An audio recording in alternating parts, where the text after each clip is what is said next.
Good morning, this is YUDA Student News. I'm Ken. Hi, I'm Stacy. And for today's news, a new discovery about obesity. Allison, a professor of biostatistics in the UAD School of Public Health, suggests that the root cause of obesity may be much more complicated than the conventional wisdom. For example, too much food availability and too little opportunity to exercise. He tracked down previous studies of mammals living with or around, which had lasted at least a decade. He found information called data sets on 12 groups of animals, divided into male and female. The data sets were varied. Some were laboratory research animals, some were feral rats caught in the alleys. A veterinary hospital in New Jersey provided records of domestic pets, for example, dogs and cats, and all 24 sets had seen overall weight gain in the population over time. And now you can see in the screen the chart of their findings. Light.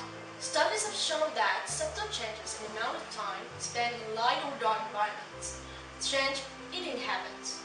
Allison wonders if increased light population in our industrial society may play a role.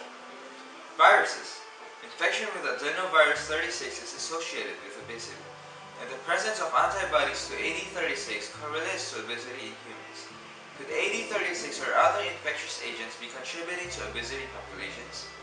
Epigenetics, genetic modifications, brought about by any number of environmental cues such as stress, resource availability, release from predation, or climate changes. The bottom line is that obesity is a problem most likely many cause and will need many tailored solutions. So I suggest you to have an appointment with the Allison professor.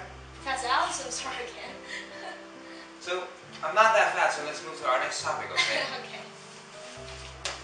For our next news, food crises are getting worse and worse. Around 1 billion people in the world don't have enough healthy food to eat.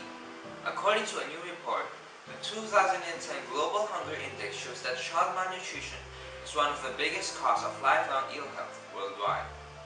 Despite a number of undernourished people in the world falling between 1990 and 2006, recent years have seen that number break up, with the data from 2009 showing more than 1 billion hungry people.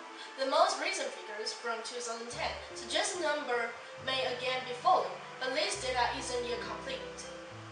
29 countries, mostly in sub-Saharan Africa and Southern Asia, have levels of hunger described as alarming or extremely alarming. The global food price crisis and the worldwide recession have contributed to this rate. And it's children under 2 who are most at risk. Malnutrition at this rate harms physical and mental development, and its effects are most likely irreversible, causing lifelong damages. But politicians argue that improving children's nutrition will have the biggest effect on reducing global hunger.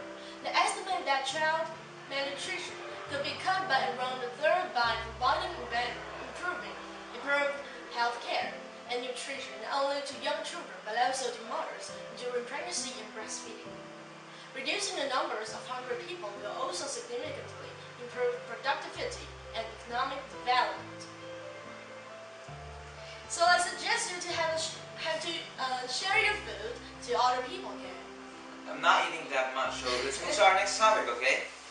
For our school news, the English department of YUDA High School just held an English singing contest on December 2nd, 2010. 15 groups joined the contest to present what they have learned in the past 2 years here in YUDA High School. And after the students' days of hardship and practice, the results finally came out. The top 4 groups are classes 53, 33, 52, and 51. You can see in the performance how much they have learned and how much they have practiced for this occasion. And now we have Stacy's twin sister Stella live at YUDA High School to interview the homeroom teachers and the judges. Thank you, Ken. As you have heard, I'm now in YUDA High School to interview the judges and the winners. Hi, I'm Stella from YUDA Student News. We want to have an interview with you. It is okay? Yeah. Okay. The first question is about the English singing contest. What are the criteria you have been looking for? I think the most important criteria is well organized. So Stacy, do you like polar bears? Not bad. Why? Do Do you know that 9 polar bears were found swimming in open waters? 9 bears swimming, dying in the ocean? That's so terrible. Jeff York, the polar bear coordinator for WWF's Arctic program, said that when polar bears swim so far from land, they could have difficulty making it safely to shore and are at risk of drowning, particularly if a storm arises. To find so many polar bears at sea at one time is extremely worrisome because it could be an indication that the sea ice on which they live and hunt continues to melt. Many more polar bears may be out there facing similar risk, he said. As climate change continues to dramatically disrupt the Arctic, polar bears and their cubs are being forced to swim longer distance to find the food and habitat. Scientists say that the Arctic is changing more rapidly and acutely than anywhere on the planet, noting that 2007 witnessed the lowest sea ice coverage in recorded history. Satellite images indicate that ice was absent in most of the region where the bears were found on August 16, 2008. And some experts predict this year's sea ice loss could meet or exceed the records last year. The discovery of the 9 bears at sea came as the U.S. Minerals Management Service was conducting marine surveys in the Beaufort and Chukchi Sea in advance of potential offshore oil development. In May, the U.S. Department of Interior listed polar bears as threatened under Endangered Species Act, with Interior Secretary Dirk Armstrong cited a strong body of science pointing to the significant loss of Arctic sea ice as the primary reason for protecting the bear was federal legislation. However, the state of Alaska was opposed to the listing and has sued the federal government over its decision to list the bear.